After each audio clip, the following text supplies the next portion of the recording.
Greetings to Africans on the continent and across the world. This is King Adrian. The African leaders demand UN Permanent Security Council seat, but no one cares. Do you know why no one cares? It's simple. And it's because many Africans don't seem to want to understand and accept the fact that there are classifications when it comes to human beings. When it comes to humanity, there are classifications. You see, in these classifications, white are on top.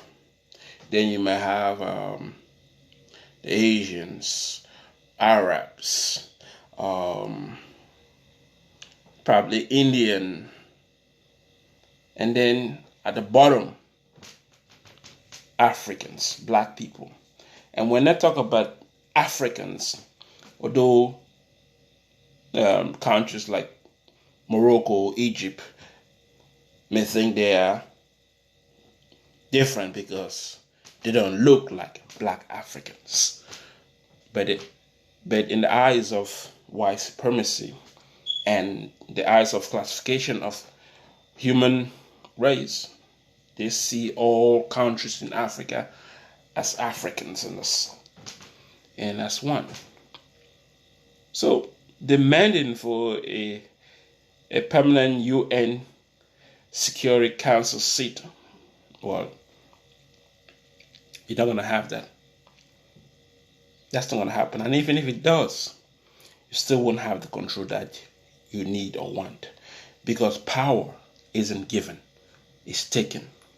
You can expect that these 5 countries that sit as the head of the UN Security Council, who fought and took the power to easily give you access to power. Nah, it doesn't work like that. That's not how power works. Power is taken.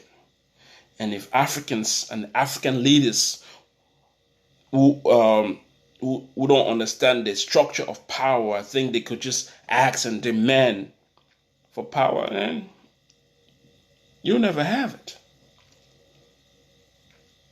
As a matter of fact, I'll go further to explain.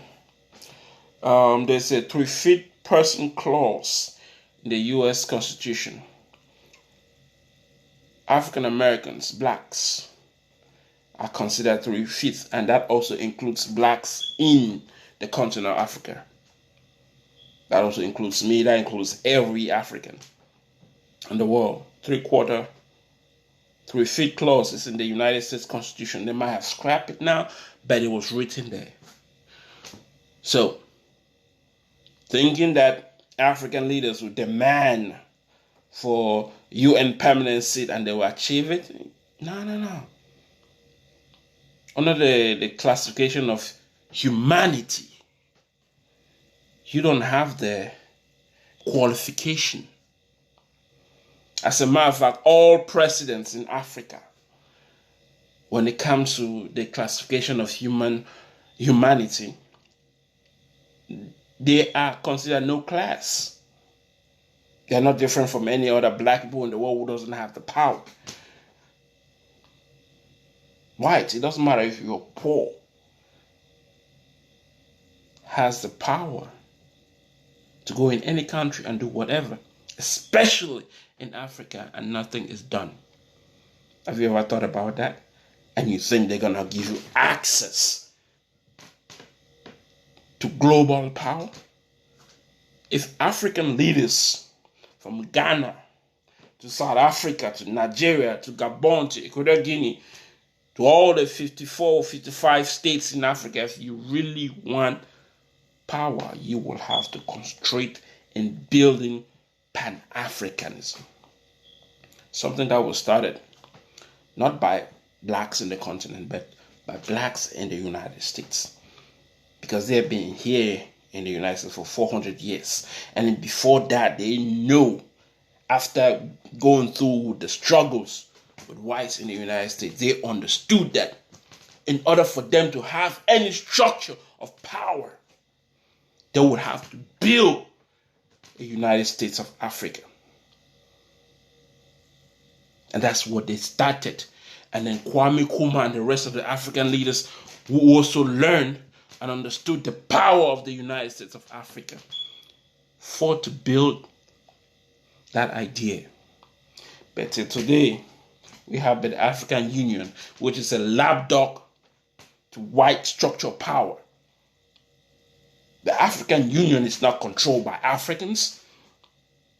Then how do you expect to have such degree of power to be a permanent member of the United Nations, as the United Nations Permanent Security Council? You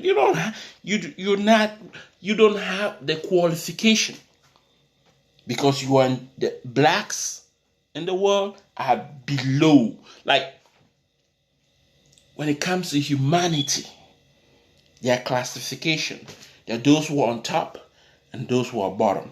And even if you're the president of any country in Africa, you're still at the bottom when it comes to world structural power.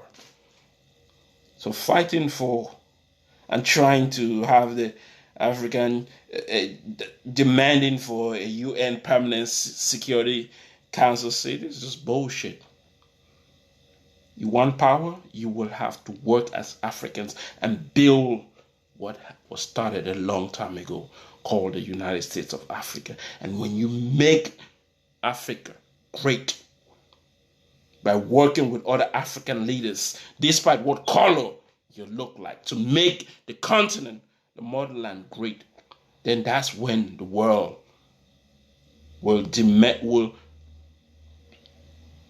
that's when the world will respect black people. Without which, demanding to be part of the United Nations Security Council, that's bullshit. You're not yet in that classification. President of Ghana, you're not yet in that classification. Nigerian president, you're not yet in that classification. South African president, who controls the economic power in South Africa, it's not blacks. It's the minority race known as whites. And they have gullible fools who are protesting to kick out foreigners, as Nigerians, as Zimbabweans, out of South Africa. Everything when it comes to black people is reverse. You got almost 2 million Indians enjoying world in South Africa, and yet the few Africans who are running away from struggles come in South Africa, and they see still black South Africans are trying to kick them out. This is the African dilemma. And so long as the African leaders cannot solve this dilemma, who gave them the right, the guts to ask, to demand to demand a UN Permanent Security Council seat. You can't fix what is in Africa, and then you want to be in control of power. You're not qualified. No African country is qualified to be in the United Nations Permanent Security Council. None. To them, you're just a black motherfucker, a black nigger, a 3/4 of a human being. You have no right to ask to be part of the seat where power that controls the world. 5 nations controls the world. United States, Russia, Britain, China, France. And they're still in Africa using neo-colonization to suppress the continent of the countries in Africa and subtract the resources that they would need to make themselves wealthy. And you think you will have access.